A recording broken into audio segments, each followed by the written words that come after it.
নমস্কার বন্ধুরা, ধর্মকথা চ্যানেলে তোমাদের অনেক অনেক স্বাগত। আশা করি ভগবানের কৃপায় সবাই ভালো আছো। আজকের বিষয় শ্রীকৃষ্ণের মাথা ময়ূরের পালক কেন থাকে এবং তার রহস্য কী। আমরা জানি এই জগৎ সংসারের প্রতিপালক শ্রী বিষ্ণুর অবতার মনমোহন শ্রীকৃষ্ণ। তার মোহিনী রূপে বিমগ্ধ হতো সমগ্র ব্রজবাসী সমেত পৃথিবীলোক এবং স্বর্গলোক। ঘন কৃষ্ণবর্ণের মেঘের মতো তার চেহারা, লালচে ঠোঁটে সবসময় যেন একটি হাসি লেগে আছে। উজ্জ্বল দীপ্তিতে উদ্ভাসিত তার নয়ন, মুখমণ্ডলের চারপাশে বিনস্ত গভীর কালো কোকড়ানো কেশের বাহার। তার শরীরে ভূষিত পীতবর্ণের বসন এবং বক্ষমজে শোভা পায় শক্তিশালী কৌস্তবমণি, যা শ্রীকৃষ্ণের মোহময়ী রূপ আমরা দেখতে পাই। এবং এই বর্ণের রূপ হলো চুম্বকের ন্যায়, যা দেখলে সমস্ত বিশ্ব মোহিত হয়ে পড়ে, যার কারণে কৃষ্ণ ভগবানের আরেক নাম সর্বাকর্ষক। এই শ্রীকৃষ্ণকে বলা হয় ময়ূরমূর্তধারী। বেশিরভাগ ভক্তের কাছে ময়ূরের এই পালক প্রায় ততটাই প্রতীক বা দর্শনীয় যতটা ভগবান শ্রীকৃষ্ণ স্বয়ং। শ্রদ্ধার সাথে ভক্তরা তাই কৃষ্ণকে মর্ম ও মুকুটধারীও বলে থাকেন। একটি সময়ের কথা, যখন বালক বৃন্দাবনে রাখাল রাজা একদিন বিকেলে তিনি গোবর্ধন পর্বতের পাদদেশে সঙ্গীদের নিয়ে হাজির হয়েছিলেন গোচরণের জন্য। কিছুক্ষণের মধ্যে তার সঙ্গীরা তথা বলরাম, সুবল, সুদাম প্রভৃতি বৃক্ষের কোমল ছায়ায় আচ্ছন্ন হয়ে ঘুমিয়ে পড়েছিলেন। দুষ্টু গোপাল পরিকল্পনা করলেন তাদের নিদ্রাভঙ্গ করার জন্য এবং ঘুমন্ত গাভীদেরও। এবার শ্রীকৃষ্ণ তার ঠোঁটের অমৃত বাঁশিতে প্রদান করলেন ফুঁ। এবং আমরা জানি যে ভগবান প্রধানত তিনটি বাঁশি ব্যবহার করতেন, যথা বেণু, মুরলী, বংশীধর বা সম্মোহন বাঁশি। এই সম্মোহন বাঁশি যখন তিনি বাজাতেন, তখন এই গোবর্ধন পর্বতের এবং সমস্ত জগতের পশু পাখি মানব জাতি সব সম্মোহন হয়ে পড়তেন। তাই এই বাঁশিকে সম্মোহন বলা হতো।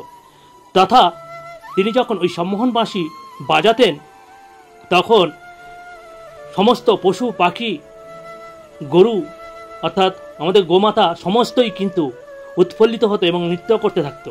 ঠিক এই সময় বেশ কিছু ময়ূর কিন্তু নাচতে থাকে এবং সঙ্গে ময়ূররাজও নাচতে থাকে। এই নাচতে নাচতে ভগবানও তাদের সঙ্গে নাচ শুরু করলেন, নৃত্য শুরু করলেন। এবং একটা সময় আসলো যেখানে অনেকগুলি ময়ূর নাচতে নাচতে একসময় মূর্ছিত হলেন এবং অজ্ঞান হলেন। তখনও কিন্তু ভগবান শ্রীকৃষ্ণ নাচতে থাকলেন এবং সেই সঙ্গে ময়ূররাজও ভগবানের সঙ্গে নৃত্য শুরু করলেন। সঙ্গে বিভিন্ন পশু পাখি যেন এক উদ্ভাসিত সেই পরিবেশ হয়ে উঠেছিল। এবং সেই সঙ্গে নাচতে নাচতে ময়ূর পক্ষীরাজ ভগবানের পায়ে ঠোকর দিয়ে কিছু বলতে চাইলেন। ভগবান তখন তিনি বুঝতে পারলেন যে ময়ূররাজ কিছু বলতে চায়। তখন ময়ূররাজ বললেন, হে ভগবান, হে কৃষ্ণ, তুমি জগৎ পালক, তুমি আমার গুরুদেব, তা আমি খুশি হয়ে আমি গুরুদেবকে কিছু গুরুদক্ষিণা দিতে চাই। ভগবান বললেন, ঠিক আছে, তোমার যা মনে হয় তাই করো। তখন ময়ূররাজ কী করলেন, নিজের শরীর থেকে পালক দিলেন ভগবান শ্রীকৃষ্ণকে এবং বললেন যে এটি আমাদের সবচেয়ে সুন্দর এবং সবচেয়ে পছন্দের যেটি পালক, সেই পালক আপনাকে প্রদান করলাম। ভগবান শ্রীকৃষ্ণ বলে উঠলেন, হ্যাঁ, তোমাদের পছন্দের জিনিস যা তুমি ত্যাগ করেছ, সবচেয়ে সুন্দর তোমাদের আকর্ষণীয় জিনিস, সেই জিনিস তুমি আমাকে প্রদান করেছ। আমি এতে অত্যন্ত প্রসন্ন হয়েছি। তাই আমি যথার্থ সম্মান দেব এবং এই ময়ূরের পালক আমার শিরে অর্থাৎ আমার মাথার মধ্যে আমি ধারণ করব, এই প্রতিশ্রুতি তিনি দিয়েছিলেন। এবং বলে রাখা ভালো যে আরও কিছু পৌরাণিক কথা থেকে আমরা ময়ূরের পালকের রহস্য কিন্তু আমরা পাই। একটা সময়ের কথা, যখন সত্যযুগে শ্রীরামচন্দ্র বনবাসে যাচ্ছিলেন, সেই সঙ্গে মাতা সীতা, লক্ষ্মণ এবং ভগবান রামচন্দ্র যখন রাস্তা থেকে যাচ্ছেন, তখন ময়ূররাজ তাদের ভগবানের অর্থাৎ ভগবানের পায়ে যাতে আঘাত না লাগে সেই জন্য ময়ূররাজ তার নিজের পেখম দিয়ে রাস্তা পরিষ্কার করতে থাকে।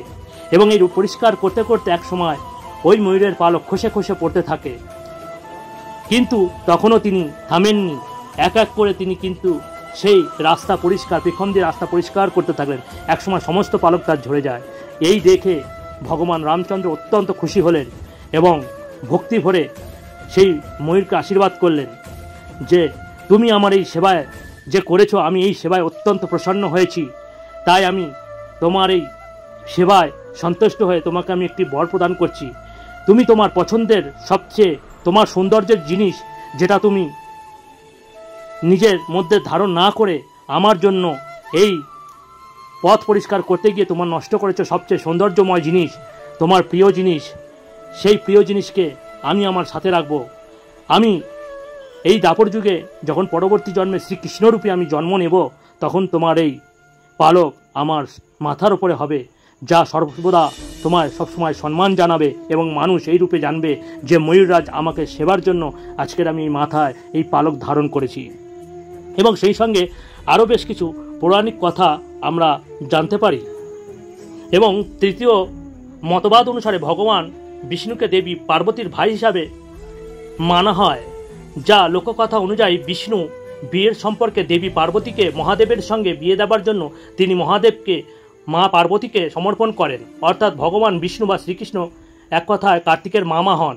শ্রীমান কার্তিকের বাহন হলো ময়ূর, তাই মানা হয় যে ভগবান শ্রীকৃষ্ণ ময়ূরের পেখম নিজের মাথায় সাজানোর জন্য কার্তিক, যিনি দেব সেনাপতি, তিনি এই ময়ূরের পালক ভগবান নারায়ণকে কিন্তু দিয়েছিলেন।